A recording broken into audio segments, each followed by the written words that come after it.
Okay, good evening.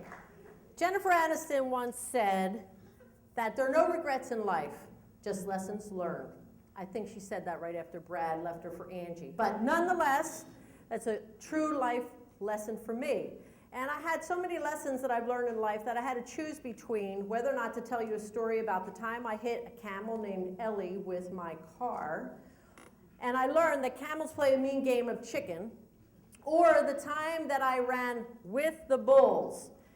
And did you know that bulls can run up to 35 miles per hour? But I settled on a lesson I learned in the North Georgia mountains on a rainy Saturday afternoon. So life lesson number one, there are more than one way to pack a parachute.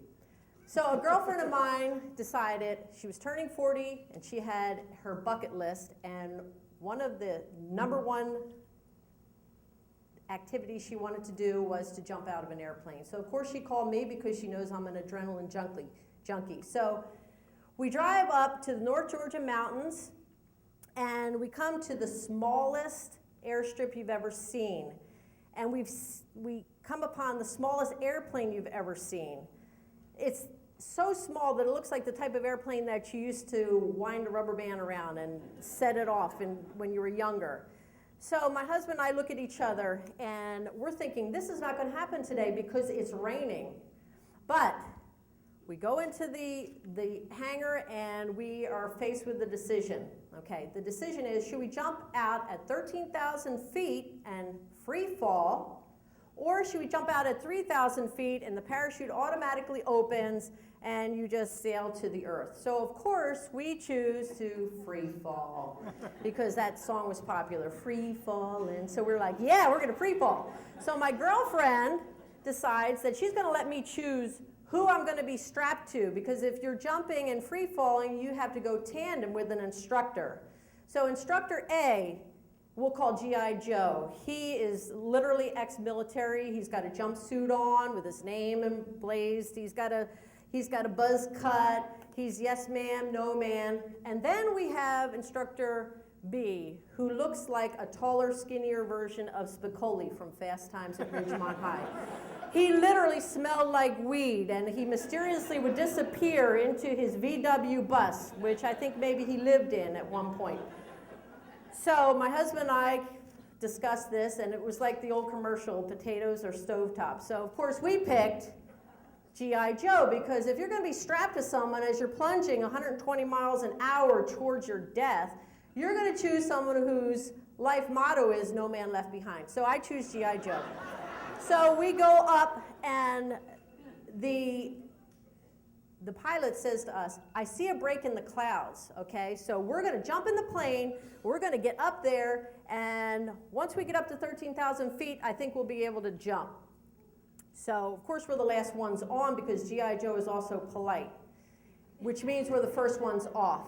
So we get to 13,000 feet, so the door opens, I'm at the edge. You have to duck walk because you're strapped to someone, okay? You're strapped to your back, and the plane's the smallest plane in the world, okay? So you get to the edge, and you don't have a choice. He rocks you back and forth. 1, 2, 3, and you're out. And it's magnificent. It's beautiful. You don't even feel like you're falling. I wouldn't have known I was falling except for the fact that G.I. Joe shouts in my ear, check your altimeter. So I look at the altimeter, which is humongous. It's like a big watch, and we're approaching 3,000 feet. So he says to me, pull the cord.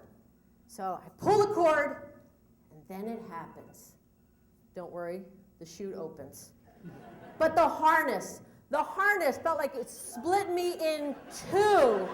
Imagine traveling 120 miles per hour and spreading your legs and landing on a tightrope, and that's what it felt like. So I'm in pain. I'm like, I didn't know it was going to be like this. So I'm thinking we're going to float to the earth, but we're approaching the ground fast, like we're invading Iraq under the cover of night. All I needed was an AK-47 strapped to my back at this point. And the instructor says, when we approach the ground, lift up your legs. We're going to come in for a sliding landing. And I'm like, well, no one talked about sliding when we signed up. I didn't hear anything about sliding. So I didn't have time to think about it. He says, lift your legs. So I lift my legs and we go bouncing across the earth like two dogs that have a bad case of worms, right? So we come in And I stand up, I'm glad to be alive. My husband is high-fiving me, and we unhook from the parachute, and just then I get up, my jumpsuit is up to my knees, I've got road rash on the back of my legs, and I turn around and I look, and here's my girlfriend, hooked to Spicoli, and she's floating in as if she's on a cloud of marijuana smoke, okay? And she literally tiptoes. I saw her extend her ankles because she couldn't reach the ground. They were coming in so slowly. So she goes slowly in, and I look up, and I decide I'm going to go give her a high five. So I walk over to her like this, as if I had just ridden across country on a horse. And I had the biggest camel toe, bigger than Ellie's. And I walk over and I say, wow, that was really a soft landing you had there. And Spicoli is smiling, and he winks at me and he says, yeah, I roll my parachute so that it opens nice and slowly, not like the military guys.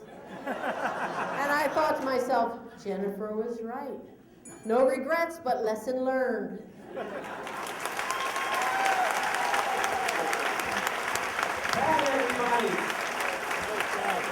Okay. Was that your